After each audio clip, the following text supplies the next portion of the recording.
चलिए गाइस, आज का हमारा टॉपिक है स्टोइकियोमेट्री। देखिए, आज के कॉन्सेप्ट को आपको समझना बहुत ज्यादा जरूरी है क्योंकि केमिस्ट्री के अंदर जो केमिकल रिएक्शंस होती हैं उस पे स्टोइकियोमेट्री प्रॉब्लम्स बहुत ज्यादा आती हैं और उस पे आपको स्टोइकियोमेट्री के कॉन्सेप्ट को लगाना आना चाहिए। जो आपने 4 बेसिक फॉर्मूले पढ़े हैं उनमें से 3 इसमें इस्तेमाल करके मैं आपको बताऊंगा और यहां पर एक नया mole concept with respect to chemical reaction आपको सिखाने वाला हूं जो कि बहुत ही ज्यादा इंपॉर्टेंट है। तो उसको बहुत ध्यान से समझिएगा, ये आपकी कोर बनाएगा इस चैप्टर की। सबको समझ में आता है तो बहुत ध्यान से समझिएगा। टॉपिक का नाम लिखिए, that is what is stoichiometry, the meaning of stoichiometry. आज हमें यही समझना है कि स्टोइकियोमेट्री का मतलब क्या है। सबको समझ में आ गया? केमिकल रिएक्शन की स्टोइकियोमेट्री का सेंस क्या है, उसका मतलब क्या है, वही समझेंगे। चलिए शुरू करते हैं। शुरुआत हम लोग करेंगे एक बेसिक टर्म से। मुझे एक बात बताइए, मैं आपसे अगर सवाल पूछूं कि केमिकल रिएक्शन क्या होती है तो क्या जवाब दोगे? एक बहुत ही फंडामेंटल चीज है। मैं आपसे पूछता हूं, सवाल अपने आप से करो, वीडियो को पॉज करो, अपने आप से पूछो कि केमिकल रिएक्शन क्या होती है। देखिए, स्टीव जॉब कहता था ना, it is very difficult to do simple things. Simple सा सवाल पूछा लेकिन जवाब बहुत कम लोगों को आता होगा कि केमिकल रिएक्शन का बेसिक मतलब क्या होता है। देखिए, केमिकल रिएक्शन का मतलब यह होता है कि पुराने बॉन्ड्स का टूटना और नए बॉन्ड्स का बनना ही केमिकल रिएक्शन है। सबसे बेसिक डेफिनेशन बता रहा हूं कि पुराने बॉन्ड किसी केमिकल रिएक्शन में, केमिकल रिएक्शन का मतलब यह है जो आपने रिएक्टेंट लिए हैं उनके बॉन्ड टूटेंगे और वो नए बॉन्ड फॉर्म करके प्रोडक्ट बनाएंगे। उसी को हम लोग क्या बोलते हैं? Chemical reaction. जैसे कि फंडामेंटली एग्जांपल के साथ समझाता हूं, जरा चेक करिए। नॉर्मली जनरल वे से कहूं कि सपोज करो कि A और A, ये A2 एक मॉलिक्यूल है जो कि किससे रिएक्ट कर रहा है? B और B। ये B2 मॉलिक्यूल से रिएक्ट कर रहा है और क्या बना रहा है? A और B। आपने क्या किया इस केमिकल रिएक्शन के अंदर? आपने सबसे पहले A और A के बीच के बॉन्ड को तोड़ा, B और B के बीच के बॉन्ड को तोड़ा और फिर आपने A और B के बीच के बॉन्ड का फॉर्मेशन किया कि नहीं किया? इसी को क्या बोलते हैं? Chemical reaction. सबको समझ में आ गया? तो कोई अगर आगे से पूछेगा कि केमिकल रिएक्शन क्या होती है, that is very simple. Reactant में पुराने बॉन्ड्स का टूटना और नए बॉन्ड की फॉर्मेशन के बाद प्रोडक्ट का बनना ही केमिकल रिएक्शन होती है। सबको क्लियर है? जैसे कि यहां पर एग्जांपल जनरल वे से लिखा है, उसको आप थोड़ा अच्छा एग्जांपल भी ले सकते हो। जैसे एग्जांपल लो, रियल एग्जांपल क्या बनेगा? आपने क्या किया? H2 मॉलिक्यूल लिया, उसको Cl2 मॉलिक्यूल से रिएक्ट करवाया और फाइनली यहां पर HCl बन गया। तो ये chemical reaction, now this is called a chemical reaction, जिसमें पुराने बॉन्ड यानी कि हाइड्रोजन टू हाइड्रोजन बॉन्ड टूटा, क्लोरीन टू क्लोरीन बॉन्ड टूटा और यहां पर इस बॉन्ड की फॉर्मेशन हुई है HCl के। दिखाई दे रहा है? इसी को हम लोग बोलते हैं केमिकल रिएक्शन। सबको समझ में आ गया? तो ये तो बड़ी कॉमन सी, बहुत ही नॉर्मल चीज थी। एक और एग्जांपल देता हूं।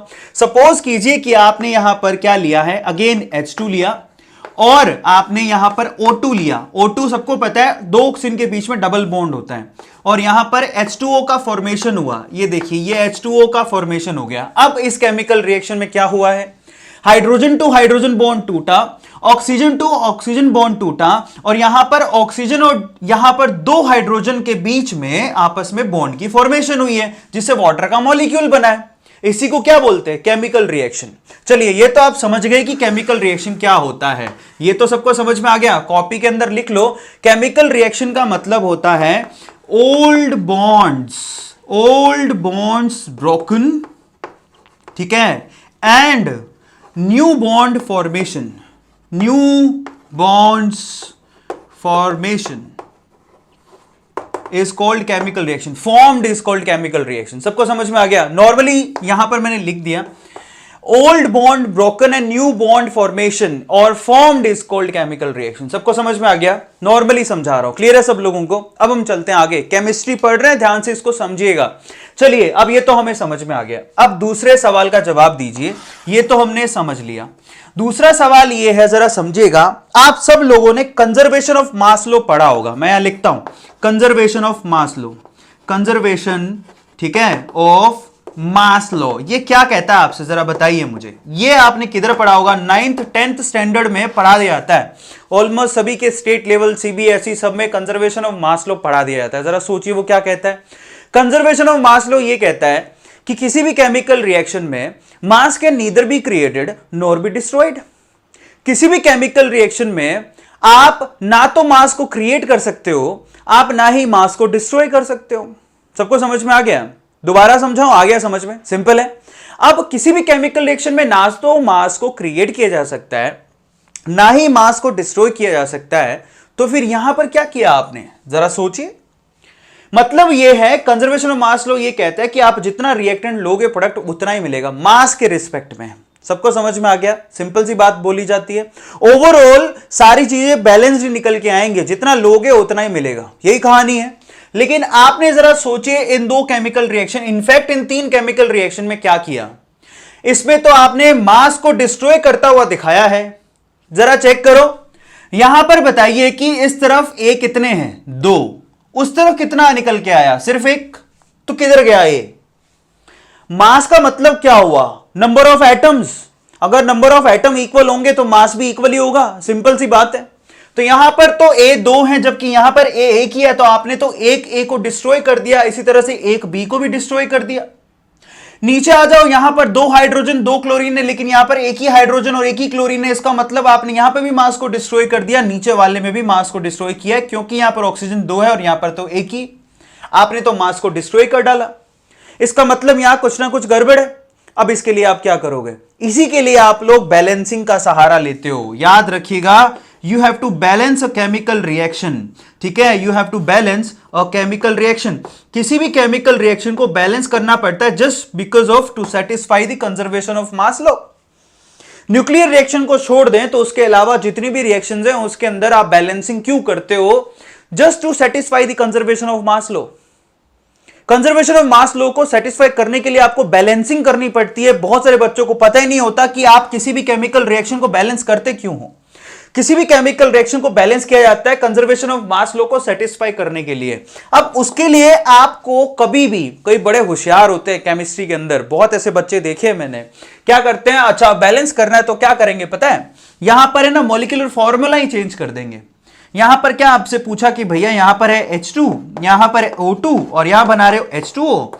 अब ये तो कंजर्वेशन ऑफ मास लॉ यहां लग ही नहीं रहा है, क्योंकि यहां पर ऑक्सीजन आपने गायब कर दी, तो यहां पर क्या करेंगे, बैलेंस करने का तरीका यहां 2 लिख देंगे। अब ये तो आपने H2O2 बना डाला, हाइड्रोजन पेरोक्साइड बना डाला। आप क्या कर रहे हो, बैलेंस करने के चक्कर में आप मॉलिक्यूलर फॉर्मूला को चेंज मत करो, मुझे तो वाटर ही बनाना था ना। कहीं होशियार होते हैं ऐसा भी करते हैं, ऐसा नहीं करना है। आपको क्या करना है, इसको बैलेंस करने के लिए मॉलिक्यूलर फॉर्मूला कभी चेंज नहीं होता। हाइड्रोजन का मॉलिक्यूलर फॉर्मूला यही रहेगा, ऑक्सीजन का मॉलिक्यूलर फॉर्मूला यही रहेगा, और वाटर बनाना था मुझे, H2O2 तो नहीं बनाना था, उसका फॉर्मूला भी वही रखना है। आपको आगे कुछ नंबर यूज करने जिससे ये बैलेंस हो जाए। इसको हिट एंड ट्रायल मेथड से आप बैलेंस कर सकते हो। जरा समझिए मैं क्या कहने की कोशिश कर रहा हूं। मैं बनाना चाहता हूं H2 और O2 से H2O, यानी कि मुझे मॉलिक्यूलर फॉर्मूले तो चेंज करने नहीं, लेकिन इसको बैलेंस करना है। बैलेंस क्यों करना है, just to satisfy the conservation of mass law. इसके लिए मैं क्या करूंगा, तरीके तो बहुत हो सकते हैं।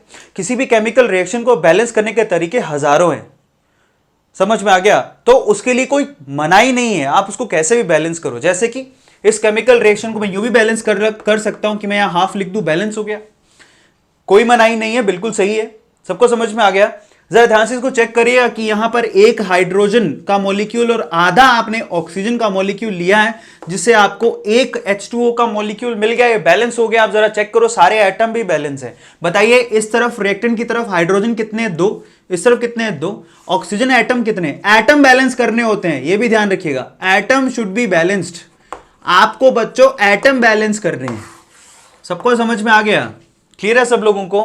यहां पर बताइए रिएक्टेंट की तरफ ऑक्सीजन एटम कितने, 1, क्योंकि हाफ लगा दिया ना आपने। उस तरफ कितने, 1, बैलेंस्ड है।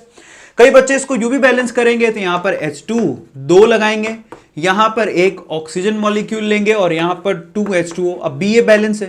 क्या सारे के सारे आइटम बैलेंस्ड है, बिल्कुल बैलेंस्ड है। चेक करो यहां पर आइटम कितने, हाइड्रोजन के 4, वहां पर कितने हैं, 4, ऑक्सीजन के आइटम कितने हैं, 2, ओके आगे 2 लगाओ ना, एटम कितने हैं, what I am saying is atom कितने हैं, 2, उस तरफ के भी कितने हैं, 2 ही हैं, तो ये बैलेंस है। सबको समझ में आ गया। हमें घबराना नहीं है, हमें बैलेंस करना है। इसको बैलेंस आप देखिए, 100 बच्चों के 100 दिमाग होते हैं, वो कैसे बैलेंस कर सकते हैं। सबको क्लियर हो गया। अब आपको बैलेंस करना क्यों पड़ता है, उसके पीछे का रीजन है कंजर्वेशन ऑफ मास लॉ, ये ध्यान रखिएगा। जैसे कि एक और केमिकल रिएक्शन है, nitrogen plus hydrogen will give you ammonia, we all know. अब इसको बैलेंस करना है। बैलेंस करने के लिए सपोज कीजिए मैंने यहां पर 2 लगा दिया, तो नाइट्रोजन तो बैलेंस हो गया, उसके अलावा मुझे क्या करना है, यहां देखिए 3 दूनी 6, तो यहां पर क्या करना पड़ेगा, 3 लगाना पड़ेगा। तो यहां पर ये बैलेंस हो गया। हाइड्रोजन भी बैलेंस है, नाइट्रोजन कितने हैं 2, हाइड्रोजन है 6, यहां पर भी 6 ही है, बैलेंस हो गया। तो ये बैलेंस केमिकल रिएक्शन में हम लोग अब आगे चलेंगे और इसको समझेंगे कि जो बैलेंस करने के लिए आप यहां ये नंबर लगा रहे हो, बेसिकली उनको हम कहते क्या हैं, मैं इनके बारे में बात करना चाहता हूं। पहले बस ये समझ लीजिएगा कि बैलेंस आपने किया क्यों बैलेंस किया, just because to satisfy the conservation of mass law, mass can neither be created nor be destroyed in any chemical reaction, we have to balance it. और बैलेंस करने के लिए मॉलिक्यूलर फॉर्मूला चेंज नहीं करना, उसके आगे appropriate number का इस्तेमाल करना है जिससे वो बैलेंस हो जाए। सबको समझ में आ गया? और वो नंबर आप कुछ भी लगाओ, उससे कोई फर्क नहीं पड़ता। क्लियर हो गया? अब हम इसी के बाद आगे चलेंगे। टिल देना फटाफट से इतना सा अपने कॉपी के अंदर लिख लो, उसके बाद हम लोग आगे चलेंगे। इसका स्क्रीनशॉट लो, उस पर आगे चलते, ले लीजिए। सो चलिए गाइस, अब हम आगे चलते हैं। अभी हमने ये समझा कि किसी भी केमिकल रिएक्शन को बैलेंस क्यों किया जाता है। अब हम ये समझेंगे कि बैलेंस करने के लिए जो आप अप्रोप्रिएट नंबर यूज करते हैं उसे कहते क्या है। सबको समझ में आ गया? और अब से आपका स्टोइकियोमेट्री कोफिशिएंट का जो स्टोइकियोमेट्री का जो कॉन्सेप्ट है बेसिकली वो शुरू हो जाता है। तो देखिए, हमने जो लास्ट केमिकल रिएक्शन लिखा था वो ये था कि नाइट्रोजन ने रिएक्ट किया किसके साथ, हाइड्रोजन के साथ, और सबको पता है ये क्या बनाता है, अमोनिया। अब इसको बैलेंस करने के तरीके बहुत है, लेकिन एक बार इसको अगर आप बैलेंस कर लो, ध्यान से इसको देखिए, बैलेंस करते चलिए। यहां पर सबसे पहले मैंने 2 लगाया तो नाइट्रोजन बैलेंस हो गया। हिट एंड ट्रायल से बैलेंस करते हो ज्यादातर केमिकल रिएक्शन को, जो सिंपल केमिकल रिएक्शन होती है वो ऐसी बैलेंस हो जाती है। यहां पर मैंने 3 लगाए, ये बैलेंस हो गया। अब देखिए, जहां पर कोई भी नंबर नहीं लिखा है वहां लिखा होता है 1, ये तो आपको क्लियर होना चाहिए। तो देखिए जरा ध्यान से, यहां पर जो नंबर आपने लिखे हैं ना, 1, 3 एंड 2, इनको बच्चों हम लोग कहते हैं स्टोइकियोमेट्रिक कोफिशिएंट्स। क्या कहते हैं, इनको लिख लीजिए, this is called stoichiometry coefficients. इनको हम लोग स्टोइकियोमेट्रिक कोफिशिएंट्स कहते हैं। सबको क्लियर है? बहुत इंपॉर्टेंट है, ध्यान से इसको समझ लीजिएगा। These are called stoichiometric coefficients, इनको हम लोग स्टोइकियोमेट्रिक कोफिशिएंट्स कहते हैं। ठीक है, और ये कॉन्सेप्ट बहुत इंपॉर्टेंट है। देखिए जरा ध्यान से, स्टोइकियोमेट्रिक कोफिशिएंट केमिकल रिएक्शन को बैलेंस करने के बाद समझ में आते हैं किसी भी केमिकल रिएक्शन के लिए। सबको क्लियर है? अब केमिकल रिएक्शन को बैलेंस आप कैसे भी करो, लेकिन एक बार बैलेंस करने के बाद जो नंबर आपने फिक्स किए हैं उन्हीं को हम लोग स्टोइकियोमेट्रिक कोफिशिएंट कहते हैं फॉर दैट केमिकल रिएक्शन। सबको क्लियर है? इसका मतलब यहां पर इस केमिकल रिएक्शन के स्टोइकियोमेट्रिक कोफिशिएंट है 1, 3 एंड 2 बैलेंस करने के बाद। अब बैलेंस कैसे भी किया जा सकता है, सबको क्लियर है? और सबसे खास बात, ये स्टोइकियोमेट्रिक कोफिशिएंट जिसको हम लोग शॉर्ट में एससी भी लिखते हैं, ये आपको रेसिपी बताते हैं, ये आपको रेसिपी बताते हैं उस केमिकल रिएक्शन की। अब इसको ध्यान से समझिएगा जो अब मैं बताने जा रहा हूं। देखिए आपसे क्या कहते हैं, आपसे चिल्ला चिल्ला के कुछ कह रहे हैं। अगर आपने ये समझ लिया तो आपको आगे की कहानी समझ में आ जाएगी। जरा समझिए, मैं उसको इस तरफ लिखता हूं और एक एक करके बताता हूं। जरा समझिए आपने इसको बैलेंस कैसे किया। नाइट्रोजन के आगे 1 लगा हुआ है, हाइड्रोजन के आगे आपने 3 लगा के रखा है, और उसके बाद आपने 2 लगा के रखा है अमोनिया के आगे। इससे आपने इसको बैलेंस किया। ये आपसे कुछ कहता है, क्या कहता है? ये कहता है कि अगर आपने एक मॉलिक्यूल, इसको समझिएगा, अगर आपने एक मॉलिक्यूल नाइट्रोजन का लिया और अगर आपने 3 मॉलिक्यूल, ध्यान से समझिएगा, अगर आपने एक मॉलिक्यूल नाइट्रोजन का और 3 मॉलिक्यूल हाइड्रोजन के लिए, ये दीज आर मॉलिक्यूल्स, बहुत ध्यान से समझिएगा भाई, तो आपको एक मॉलिक्यूल नाइट्रोजन और 3 मॉलिक्यूल हाइड्रोजन की केमिकल रिएक्शन के बाद आपको 2 मॉलिक्यूल क्या मिलने वाले हैं? 2 मॉलिक्यूल अमोनिया के मिलेंगे। मॉलिक्यूल क्या होता है? एटम से मिलकर मॉलिक्यूल बनता है। और यहां पे साफ दिखाई दे रहा है कि अगर आप मैंने एक मॉलिक्यूल इसका लिया, 3 इसके लिए, तो 2 इसके मिलेंगे पक्का, ये तो तय हो गया। अब जरा सोचिए, ये तो एक चीज थी जो मैंने कहां से पकड़ी, स्टोइकियोमेट्रिक कोफिशिएंट से पकड़ ली, और ये आपको रेसिपी बताता है। ये कहता है कि अगर आपने एक मॉलिक्यूल इसका लिया और 3 मॉलिक्यूल इसके लिए, तो आपको पक्का 2 मॉलिक्यूल अमोनिया मिलेगा। अच्छा, अब अगर मैं कह दूं आपसे कि मैं ये 2 मॉलिक्यूल लेता हूं, ठीक है, मैं यहां पर ये 2 मॉलिक्यूल नाइट्रोजन लेता हूं, और यहां पर 2 की, यहां पर 1 से किया 2, यहां पर मैं 6 मॉलिक्यूल अगर हाइड्रोजन ले लूं, इस चीज को समझिए, मैं यहां पर 2 मॉलिक्यूल नाइट्रोजन और 6 मॉलिक्यूल हाइड्रोजन अगर लूं, मैंने देखो इससे जस्ट डबल कर दिया, तो मुझे कंफर्म है कि मुझे यहां पर क्या मिलेगा, 4 मॉलिक्यूल किसके मिलेंगे, 4 मॉलिक्यूल अमोनिया के मिलेंगे, तो पक्का हो गया। ये हमें बताती है रेसिपी, उसके हिसाब से आप कितना भी बना सकते हो। 1 और 3 से 2 मिलेगा तो पक्का हो गया, 2 और 6 से 4 मिलेगा। सबको समझ में आ गया? सिंपल है। अब मैं थोड़ा चेंज करता हूं। सपोज करो कि मैंने यहां पर एवोगैड्रो नंबर के बराबर मॉलिक्यूल ले लिए। एवोगैड्रो नंबर क्या होता है मैं लिख देता हूं, Na का मतलब होता है 6.022 इंटू 10⁻23 मॉलिक्यूल्स। एवोगैड्रो नंबर के बराबर मॉलिक्यूल्स अगर मैंने लिए, किसके लिए जरा चेक करना, इसके एवोगैड्रो नंबर के बराबर मॉलिक्यूल्स लिए मैंने नाइट्रोजन के। समझ में आ गया? किसके लिए? नाइट्रोजन के। और thrice of Avogadro number molecules मैंने किसके लिए? हाइड्रोजन के। इतने मॉलिक्यूल्स में किसके यूज कर रहा हूं? इतने मॉलिक्यूल्स में यूज कर रहा हूं हाइड्रोजन के। एवोगैड्रो नंबर के बराबर मॉलिक्यूल्स मैंने नाइट्रोजन के यूज किए। थ्राइस ऑफ एवोगैड्रो नंबर के बराबर मॉलिक्यूल्स मैंने हाइड्रोजन के यूज किए। जरा सोचिए, इसका एक मॉलिक्यूल इसके 3 मॉलिक्यूल से रिएक्ट करके 2 मॉलिक्यूल देता है, 1 और 3। मैं अब क्या कर रहा हूं, मैंने यहां पर Na मॉलिक्यूल्स ले लिए। Na का मतलब ये हो गया, इतने मॉलिक्यूल्स लिए, और यहां पर लिए thrice of Na molecules of hydrogen. तो मुझे क्या मिलेगा? ये कंफर्म है मुझे कि यहां पर twice of Na molecules of ammonia मुझे मिल जाएगा। यस और नो? आता है सबको समझ में? सिंपल है ना, कुछ नहीं किया। इसके 1 और इसके 3 लगाओगे तो 2 मिलेंगे। इसी तरह से अगर इसके Na मॉलिक्यूल्स लगाओ, इसके थ्राइस ऑफ Na मॉलिक्यूल्स लगाओ तो उसके ट्वाइस ऑफ Na मॉलिक्यूल्स पक्का मिल जाएंगे। ये तो कंफर्म हो गया। अब बताइए एक बात, Na मॉलिक्यूल्स का मतलब क्या होता है? अगर किसी भी गैस के Na एवोगैड्रो नंबर के बराबर मॉलिक्यूल्स हैं तो इसका मतलब उसके मोल कितने हैं? तो इसका मतलब ये कितना हो गया? 1 मोल नाइट्रोजन गैस मैंने लिया है। आपको सबको पता है ना ये बात तो कि 1 मोल में कितने मॉलिक्यूल्स होते हैं? 1 मोल में एवोगैड्रो नंबर के बराबर मॉलिक्यूल्स होते हैं। ये तो आप पढ़ के आए हो, पढ़ के आए हो कि नहीं? 1 मोल में एवोगैड्रो नंबर के बराबर मॉलिक्यूल्स होते हैं। अगर मैंने लिखा है Na मॉलिक्यूल्स तो इसका मतलब मैं 1 मोल नाइट्रोजन गैस की बात कर रहा हूं। अगर मैंने लिखा थ्राइस ऑफ Na मॉलिक्यूल्स इसका मतलब मैं 3 मोल हाइड्रोजन गैस की बात कर रहा हूं। और यहां पर लिखा है मैंने ट्वाइस ऑफ Na, इसका मतलब मैं 2 मोल अमोनिया गैस की बात कर रहा हूं। इस चीज को ध्यान से समझिए, बहुत ही आसान है। मैं आपसे कहूं कि इतने पार्टिकल हैं, बताइए मोल कितने हुए? तो 1 मोल। इतने पार्टिकल हैं तो बताइए मोल कितने हुए? 3 मोल। इतने पार्टिकल है तो मोल कितने हुए? 2 मोल। अब से आपको स्टोइकियोमेट्री को अब ऐसे पढ़ना है। कैसे? कि अगर आपने 1 मोल नाइट्रोजन लिया और 3 मोल हाइड्रोजन लिया तो आपको 2 मोल अमोनिया मिलेगा।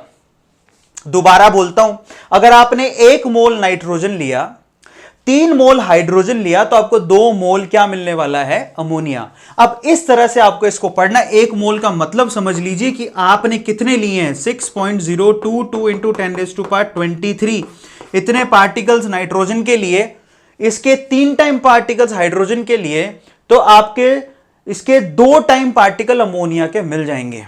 और आपको हर केमिकल रिएक्शन को अब मॉलिक्यूल्स के वे में नहीं पढ़ना है, आपको मोल के वे में पढ़ना है। जैसे कि मैं लास्ट एग्जांपल देता हूं, अब से आपको मॉलिक्यूल्स के वे में देखना ही नहीं है। जैसे जरा चेक करिए, मैं कहूं कि H2 plus O2 will give you, that is, मान लो मैं लिख देता हूं H2O। ये अब इसको सबसे पहले बैलेंस करो। बैलेंस करने के लिए मैं क्या लगा दूं? ये है, यहां पर मैं 2 लगा देता हूं और यहां पर भी मैं 2 लगा देता हूं। हो गया बैलेंस। अब बैलेंस करने के बाद ये स्टोइकियोमेट्रिक कोफिशिएंट जो आगे लगे हुए हैं, यहां पर 2 लगा हुआ है, यहां नहीं दिख रहा है तो 1 लगा हुआ है, यहां दिख रहा है तो 2 है। ये स्टोइकियोमेट्रिक कोफिशिएंट आपसे कुछ कहते हैं। ये क्या कहते हैं जरा उसको समझ लीजिए कि अगर आपने 2 मोल हाइड्रोजन गैस लिया, ठीक है, 1 मोल ऑक्सीजन गैस लिया, तो आपको पक्का 2 मोल H2O मिलेगा इस केमिकल रिएक्शन के हिसाब से। आया सबको समझ में? दोबारा बोलता हूं, ये स्टोइकियोमेट्रिक कोफिशिएंट आपसे ये कहते हैं कि अगर आपने 2 मोल हाइड्रोजन गैस का रिएक्शन 1 मोल ऑक्सीजन गैस से करवा दिया तो आपको 2 मोल H2O मिलेगा। सबको समझ में आता है? बैलेंस करने के बाद आपको पढ़ने का तरीका उसका ये है, आपको मॉलिक्यूल के वे में नहीं पढ़ना, आपको मोल के वे में पढ़ना है, क्योंकि मॉलिक्यूल बहुत ही छोटा नंबर है, मोल बहुत बड़ा नंबर है, जिससे हम लोग एक्सपेरिमेंटली आसानी से कैलकुलेशन कर सकते हैं। इस चीज को समझिए कि 2 मोल का मतलब, वैसे मॉलिक्यूल बहुत छोटा होता है। अब अगर आप 1 मॉलिक्यूल पे स्टडी करने जाओगे, it is very tiny particle, but अगर आप 1 मोल पे स्टडी करने जाओगे तो हम लोग आसानी से एक्सपेरिमेंट को क्या कर सकते हैं? कंसीडर कर सकते हैं, बहुत आसानी से कर सकते हो उस एक्सपेरिमेंट को। ठीक है, सो आपको मॉलिक्यूल के वे में नहीं पढ़ना, किसी भी केमिकल रिएक्शन को बैलेंस करने के बाद मोल के वे में पढ़ना है। इसकी पहले तो आदत बना लो। सबको समझ में आ गया? जैसे लास्ट एग्जांपल देता हूं, सपोज करो कि H2 plus Cl2 will give you twice of HCl। मैंने खुद ने इसको बैलेंस करके लिख दिया। क्या मतलब है इसका? कि अगर आपने 1 मोल हाइड्रोजन गैस लिया, 1 मोल ही क्लोरीन गैस ली, तो आपको यहां पर 2 मोल क्या मिलने वाला है, HCl गैस के मिलने वाले हैं। सबको समझ में आ गया? ये चीज आपको ध्यान से समझनी है। अब इसके बाद फटाफट से इसका स्क्रीनशॉट ले लो, उसके बाद हम लोग आगे चलते हैं। मैं यहां पर आपको स्टोइकियोमेट्री ऑफ केमिकल रिएक्शन का मतलब अब समझाता हूं, ठीक है? टिल देन फटाफट से इसका स्क्रीनशॉट लो, आगे चलते हैं, ले लीजिए। सो चलिए गाइस, अब आगे चलते हैं। हमने ये तो समझ लिया कि स्टोइकियोमेट्री कोफिशिएंट किसको कहते हैं। अब मैं आपको किसी केमिकल रिएक्शन के लिए स्टोइकियोमेट्री को लिखना सिखाता हूं। What is the meaning of stoichiometry for a chemical reaction? ठीक है, आपने इससे पहले की वीडियोस में 3 फॉर्मूले पढ़े थे मोल के रिस्पेक्ट में। क्या पढ़े थे, याद करिए। पहला फॉर्मूला मोल निकालने के लिए पढ़ा था, that is whatever be the quantity divided by Avogadro number will give you moles. दूसरा पढ़ा था whatever be the weight divide by molecular mass और एटॉमिक मास, ठीक है, ए विल गिव यू मोल्स। तीसरा आपने पढ़ा था for gases, whatever be the volume at STP for any gas divide by 22.4 litre पर मोल विल गिव यू मोल्स। ये पढ़े थे आप, ये और तीनों फॉर्मूले किसी गैस के लिए एप्लीकेबल थे। ये तो याद होगा आप लोगों को, ठीक है? अब हम चलिए इन तीनों फॉर्मूलों का इस्तेमाल करेंगे और किसी भी केमिकल रिएक्शन के लिए स्टोइकियोमेट्री को लिखना सीखेंगे। और एक्चुअल में ये बहुत इंपॉर्टेंट है इन एनी सेंस, इससे आपकी समझ बढ़ती है स्टोइकियोमेट्री के रिस्पेक्ट में। जरा समझिए, मैं मान लेता हूं, मैं वही एग्जांपल ले रहा हूं, मैं मान लेता हूं कि मैंने यहां पर, देखिए जरा ध्यान से इसको चेक करिएगा, नाइट्रोजन का रिएक्शन कराया हाइड्रोजन के साथ और मुझे पता है कि यहां से मुझे अमोनिया मिलेगा। अब इसको बैलेंस करने के तरीके बहुत है, लेकिन एक बार बैलेंस करने के बाद आप स्टोइकियोमेट्री को फाइंड आउट कर लो। सपोज करो कि इसको मैं उसी वे से बैलेंस कर रहा हूं। मैं एक्चुअली यहां पर क्यों बैलेंस कर रहा हूं, क्योंकि यहां पर ये ऑड नंबर ऑफ नाइट्रोजन, इसको बैलेंस करने के लिए इसको इवन बनाता हूं तो 2 लिखता हूं। समझ में आ गया? तो ये इवन हो गया। अब नाइट्रोजन तो यहां से बैलेंस हो गया, इसके बाद यहां 3 लगा दीजिए, हाइड्रोजन भी बैलेंस हो गया। अब ये मैंने कहा था कि स्टोइकियोमेट्री कोफिशिएंट आपसे कुछ कहते हैं, तो यहां से हम लोग इस केमिकल रिएक्शन के लिए स्टोइकियोमेट्री लिखना शुरू करेंगे। केमिकल रिएक्शन की स्टोइकियोमेट्री कोफिशिएंट अलग बात होती है। Now these are stoichiometry coefficient. अब केमिकल रिएक्शन के लिए स्टोइकियोमेट्री लिख रहे हैं, ठीक है, इन दीज वेज, इन तीनों वे से हम लोग इसकी स्टोइकियोमेट्री को लिखेंगे। सबको समझ में आता है? इन तीनों तरीके से इसकी स्टोइकियोमेट्री को लिखेंगे। आप चलिए इस केमिकल रिएक्शन की स्टोइकियोमेट्री लिखते हैं इन टर्म्स ऑफ, सबसे पहले तो मोल्स, ठीक है, stoichiometry in terms of moles. तो मैं लिखता हूं stoichiometry in terms of moles. तो इस चीज को समझिए, इन टर्म्स ऑफ मोल्स। इसका मतलब क्या हो गया, अगर आपने 1 मोल नाइट्रोजन लिया, अभी पढ़ के आए हो, 3 मोल हाइड्रोजन ली, तो यहां कंफर्म है आप 2 मोल क्या बना लोगे, 2 मोल अमोनिया के बना लोगे। ये तो तय हो गया। तो आपने stoichiometry in terms of moles लिख डाली। सबको क्लियर है? ध्यान से इसको चेक कर लेना।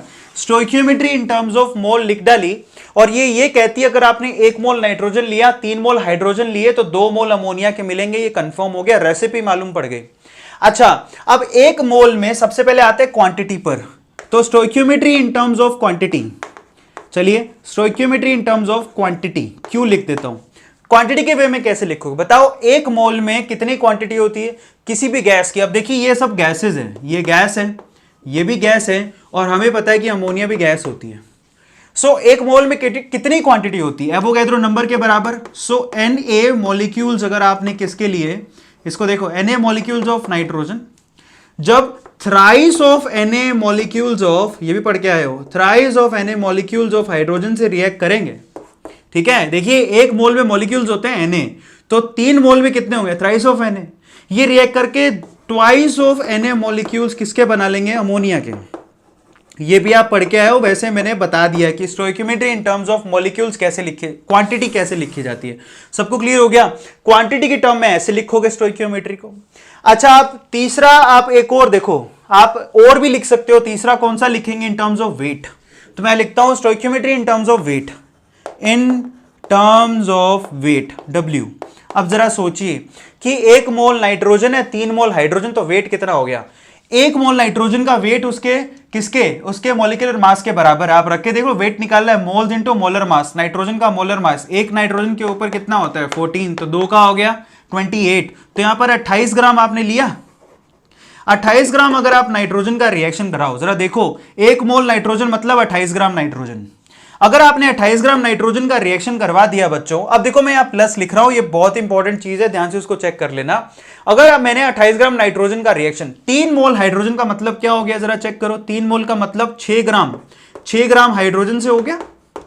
1 मोल में 2 ग्राम होते हैं, तो 3 मोल में कितने हो गए 6 ग्राम। 1 मोल में मास कितना होगा उसका, मोलिकुलर मास के बराबर, तो हाइड्रोजन का मोलिकुलर मास कितना होता है 2 ग्राम। सबको समझ में आ गया। 1 का 2 ग्राम होता है तो 3 का कितना हुआ 6 ग्राम। मैंने बीच में प्लस भी लगाया है। मजे की बात, ये जो एडिशन वाला रूल है ना, ये सिर्फ और सिर्फ वेट पे लगता है, कभी भी ना तो क्वांटिटी पे लगता है ना ही मोल्स पे लगता है। सबको समझ में आ गया, बहुत इंपॉर्टेंट है। और ये कंजर्वेशन ऑफ मास लॉ को प्रोसीड भी करता है। जरा चेक करो कंजर्वेशन ऑफ मास लॉ क्या कहता था कि जितना आप लोगे बनेगा उतना ही। तो यहां पर 28 ग्राम आपने नाइट्रोजन लिया, 6 ग्राम आपने हाइड्रोजन लिया, तो आपको 34 ग्राम क्या मिलेगा, 34 ग्राम ही आपको अमोनिया मिलेगा। ये कंफर्म है। इसको बोलते हैं stoichiometry in terms of weight, बहुत इंपॉर्टेंट है। और ये पॉजिटिव वाला साइन वाला जो सीन है, एडिशन वाला जो रूल है, वो सिर्फ वेट में लगता है, यहां मत लगा के बैठ जाना। क्लियर हो गया। ये बहुत इंपॉर्टेंट कॉन्सेप्ट है जो बहुत ही कम बच्चों को पता रहता है। वेट की टर्म में अगर आप निकालना चाहो तो 2 मोल अमोनिया का वेट 34 ग्राम ही निकल के आएगा। जरा चेक कर लो, ये देखो 1 नाइट्रोजन है 3 हाइड्रोजन, तो 17 हो गया। 2 का कितना हुआ 34, 34, और जब आप इनको ऐड करोगे तो भी 34 ही आ रहा है। इसी को कंजर्वेशन ऑफ मास लो कहते हैं। कंजर्वेशन ऑफ मास लो क्या कहते हैं, मास जितना लोगे बनेगा उतना ही। आपने कितना लिया 28 और 6 तो 34 ही तो बना। और कंजर्वेशन ऑफ मास लो लगाया जाता है बैलेंस करने के बाद। कई लोग इसको समझते नहीं है, लेकिन ये बहुत ज्यादा इंपॉर्टेंट है। कंजर्वेशन ऑफ मास लो लगाया जाता है बैलेंस करने के बाद। केमिकल रिएक्शन को बैलेंस कर लो उसके बाद लगाया जाता है। अब ये मतलब निकलता है उसका। सबको समझ में आ गया। तो 28 ग्राम जब ये लोगे, 6 ग्राम ये लोगे, तो 34 ग्राम ये बनेगा। लेकिन यहां पे मत प्लस वाला एडिशन लगाना कि Na लिया है थ्राइस ऑफ Na, तो यहां पर तो 4 टाइम्स Na बनेगा। नहीं, यहां पर ये सीन नहीं है। इसको क्लियर कर लेना पहले। आपके सामने लिखा, अपनी पूरी समझ लगाओ कि क्या लिखा है। ये हो गया इन टर्म्स ऑफ वेट। और लास्ट लिख लेते हैं क्योंकि सारी गैसेज है, तो इन टर्म्स ऑफ वॉल्यूम भी लिख सकते हैं। इन terms of volume at STP, मैं साथ में एसटीपी लिख ही रहा हूं। अब देखो 1 मोल का वॉल्यूम होता है एसटीपी पे 22.4 लीटर। आपने यहां पर 1 मोल ही लिया है, तो यानी कि कितना हो गया 22.4 लीटर। अगर आपने नाइट्रोजन लिया, ध्यान से चेक करिएगा, 1 मोल मतलब 22.4 लीटर। 3 मोल हाइड्रोजन का मतलब क्या हो गया, तो 22.4 को मल्टीप्लाई करना है 3 से, तो थ्राइस इंटू 22.4 लीटर ऑफ अगर आपने हाइड्रोजन ले ली, ठीक है, तो ये कितना हो गया 67.2 हो गया ना। तो आप इसको कर लेना, दिस इज 67.2। इतना लीटर आपने क्या लिया है हाइड्रोजन। तो ये कंफर्म है आपको 2 मोल अमोनिया मिल रहा है। 2 मोल में कितना होगा litre, 2 into 22.4 litre of ammonia मिलेगा। ठीक है, तो ये 2 इंटू 22.4 कितना हो गया 22 यानी कि 44.8 लीटर आपको अमोनिया मिलेगा। ये बहुत इंपॉर्टेंट है। ये stoichiometry in terms of volume हो गया। इस चीज को समझिए। और मैंने यहां पे भी पॉजिटिव का साइन यानी प्लस नहीं लगाया है। फर्क बहुत है, इस चीज को समझना जरूरत है। एडिशन का लॉ सिर्फ मास में लगता है, ये कभी भी आपको मोल में, क्वांटिटी में और वॉल्यूम में नहीं लगेगा। ये सिर्फ यहीं लगेगा। और ये होता है स्टोइकियोमेट्री किसी भी केमिकल रिएक्शन का। अगर आपने इसको बैलेंस किया तो इसका 1 मोल, इसके 3 मोल, 2 मोल देगा। इसके Na molecules, thrice of Na molecules, twice of Na molecules देंगे। इसका 28 ग्राम, इसका 6 ग्राम, आपको 34 ग्राम देगा। और इसका 22.4 लीटर, इसका 67.2 लीटर, आपको 44.8 लीटर देगा। सबको समझ में आ गया। कंजर्वेशन ऑफ मास लो सिर्फ मास पे लगता है, इसलिए वो कंजर्वेशन ऑफ मास लो है। वो कभी भी मोल में, क्वांटिटी में या फिर वॉल्यूम में नहीं लगता। और ये जो मैंने लिखा है इसी को हम लोग बोलते हैं stoichiometry of any chemical reaction. सबको समझ में आ गया। ये वे होता है उसको लिखने का। इसको बड़े ध्यान से समझिए, उसके बाद हम मोल कॉन्सेप्ट में आगे चलेंगे। एक होमवर्क देता हूं, उसके लिए आप ये सारी चीजें लिखोगे अभी और कमेंट सेक्शन में यहां पर बताओगे। सपोज करो मैं H2 और यहां पर मैं लिख देता हूं half O2 will give you H2O। इसके लिए आप यहां पर स्टोइकियोमेट्री लिखोगे in terms of mole, in terms of quantity, in terms of weight और इन टर्म्स ऑफ वॉल्यूम। ऐसा लिख के आप लोग कमेंट सेक्शन में लिखोगे हाँ मेरा होमवर्क कंप्लीट हो गया। उसके बाद हम लोग आगे चलेंगे। और ये बहुत इंपॉर्टेंट है, इसमें अभी समझ बढ़ाओ, अपना दिमाग लगाओ अच्छे तरीके से कि ये क्या हो रहा है। और अगर आपने इसको समझ लिया तो आपके जो स्टोइकियोमेट्री के छोटे छोटे क्वेश्चन है वो सॉल्व होने शुरू हो जाएंगे। सबको समझ में आ गया। फटाफट से इसका स्क्रीनशॉट ले लो। सो गाइस अगले वीडियो मिलेंगे। टिल देन इसको अच्छे से प्रैक्टिस करो, अलग अलग केमिकल रिएक्शन पे प्रैक्टिस करके देखो, मजा आ जाएगा आपको। सो इस तरह से हम लोग आगे बढ़ रहे हैं। ठीक है, सुबह आपको 12th का मिलता है, शाम को 11th का मिलता है। हो सकता है मैं एक दिन में 3 वीडियोस भी अपलोड करना चालू कर दूं, बहुत जल्दी करने वाला हूं। So don't worry about it. So guys do share this video to the needy student जो कोचिंग अफोर्ड नहीं कर सकते, या फिर जो कोचिंग जा रहे हैं और उनको केमिस्ट्री समझ में नहीं आता, उनको मोल के छोटे छोटे टॉपिक आपको एक बार शेयर तो करो, उनको बोलो देख के देखो, मजा आ जाएगा, ठीक है। और दूसरा, आप हमको इस मेड इजी केमिस्ट्री चैनल को सपोर्ट भी कर सकते हो, डोनेट कर सकते हो वाया पेटीएम। अगर आप सक्षम है तो आपका छोटा सा कंट्रीब्यूशन हमें काफी ज्यादा मदद करेगा। पर सबसे इंपॉर्टेंट यही है कि आप जब भी आ रहे हो, कुछ सीख रहे हो, लाइक करके जाओ, सब्सक्राइब करके जाओ, बेल आइकन के बटन को जरूर दबाओ, ठीक है। चलिए गाइस, अगली वीडियो में मिलते हैं। Till then homework description box में दिया है, फटाफट से करना है। Thank you so much, thanks a lot.